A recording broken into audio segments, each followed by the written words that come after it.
We need to go east and check out what's going on over there. Ben Wallace in the house to watch the Pistons against the Miami Heat. Diesel Dunk nominee here, Karan, James Johnson. Ooh. I mean, that is a throwdown if there ever was one. And how well has he played for this team from Miami? Eric Spoelstra, who to me should be coach of the year, been fantastic. Pistons down one late. KCP, the three in the lead by 2. And then the Pistons up by 4. Watch this play. Stanley Johnson guarding the inbounds. While defending the inbounder, he steps over the sideline and is given a technical.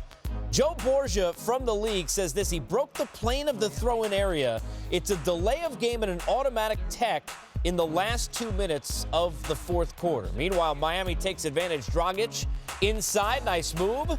Hits the floater. They're down by 1. Pistons up 1, guys, 20 seconds left.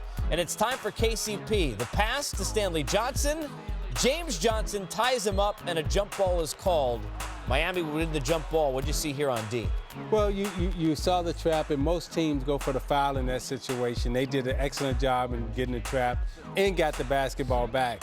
As you see him coming down, gets the shot off. And this is what you're always worried about at the end of the game. You're always worried about the offensive rebound, and Hassan Whiteside tips it in to win the basketball game. This has been the most inspired team in that race for the bottom of the East. Played like it again late. Were able to beat the Pistons. Now, look, Detroit, they lost by 30 to Orlando just a couple of days ago. They battle a lot closer in this game, but they lose. It goes to Miami. They're pumped up, and here's why. Because you look at where they go, and they win by 1. Now to move to 2 games under 500, 28 for Dragic. Doing this without Dion Waiters, guys, who had actually played Karan really well for them. What's impressed you most about Miami?